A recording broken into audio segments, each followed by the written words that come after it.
Donc, je m'appelle Julie Rivière. Donc, je suis la propriétaire et chef de cuisine de ce bel endroit qui s'appelle la Toc Saint-Germain. Nous sommes donc pratiquement sur les quais de la Magisserie. Nous sommes derrière le Châtelet. Avant, ça a été le Petit Marguerite, donc ce célèbre petit restaurant. Ces gens-là sont restés quand même une trentaine d'années. Alors, pour l'instant, nous allons faire notre escalope de foie gras, de canard, en millefeuille de pommes de terre, avec une sauce au foie gras maison. Voilà. Alors, nous allons donc prendre notre foie gras. Il faut le réduire un petit peu pour le travailler. On met environ une tranche de 50 à 60 grammes. Donc c'est un foie gras, 50% de foie gras de canard en fait. Nous allons mettre une cuillerée d'huile d'olive. Il faut vraiment qu'elle soit réduite en bouillie, sinon on va retrouver tous les morceaux de foie gras dans l'assiette et ce ne sera pas très joli. On va mettre à peu près 10 centilitres de bon vin rouge.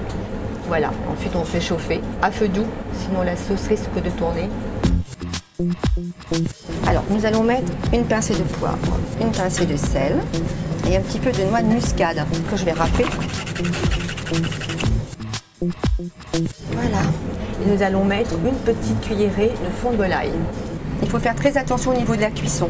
C'est une sauce qui est très très fragile. Si elle tourne, vous allez voir l'huile apparaître sur le dessus, ça veut dire que votre sauce elle est tournée. Alors pour la rattraper, vous prenez un tout petit peu d'eau, un petit peu de fond de volaille, vous le remettez, vous la rattrapez comme ça, votre sauce. Bon là elle m'a l'air bien, elle commence à prendre une belle consistance, donc là elle est presque prête notre sauce en fait. Pendant ce temps, Sandy va nous mettre en friteuse ces petites pommes de terre. Nous prenons de la gâte parmentier. On la coupe à la mandoline. Ensuite, il faut la laisser à peu près 10 minutes dans de l'eau froide pour retirer l'amidon. Sinon, quand vous allez la faire cuire, elle va coller. Et quand vous allez monter votre millefeuille, tout va coller. On va bien l'essorer dans un linge pour retirer toute l'eau. Et ensuite, on va la faire cuire en friteuse. Là, je laisse faire ce jeune homme. Après, nous allons les mettre dans un petit saladier. On va les couvrir pour qu'elles ramollissent. Parce que quand les gens vont couper ce millefeuille, il faut qu'ils puissent le couper, il faut qu'il soit mou à l'intérieur parce que vous avez votre foie gras au milieu. Donc si la pomme de terre est trop cuite, ça va partir dans tous les sens. Il faut que ce soit mou mais cuit. C'est tout un art pour la faire. Donc nous on a trouvé la solution pour qu'elle ramollisse bien. En attendant, on va cuire notre escalope de foie gras.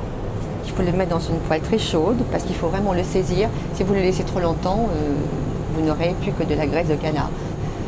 Alors on va mettre un petit peu de sel, un petit peu de poivre et on va le laisser cuire avec amour, 1 minute par face environ. On va le tourner et le retourner bien sûr, pour que l'intérieur soit bien cuit.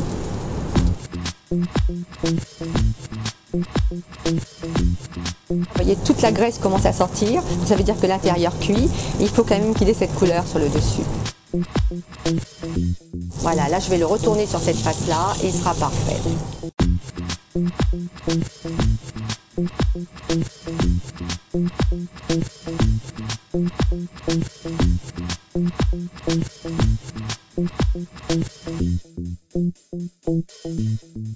La pomme de terre, on essaye en fait de la tapisser le plus vers les bords et une fois qu'on l'enlève, elle retombe sans pour autant dégringoler.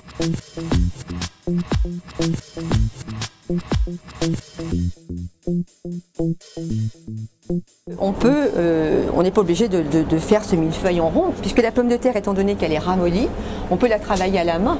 On peut très bien le faire en longueur, épouser vraiment la forme du foie gras. Le millefeuille, en règle générale, on le présente en longueur. Avec l'entrée, on va boire un vin rouge. Ça va rehausser le goût du foie gras chaud, qui n'a pas le même goût que le foie gras froid. Je prendrai un Julienas. C'est un vin qui a quand même assez de caractère, qui sait parler de lui.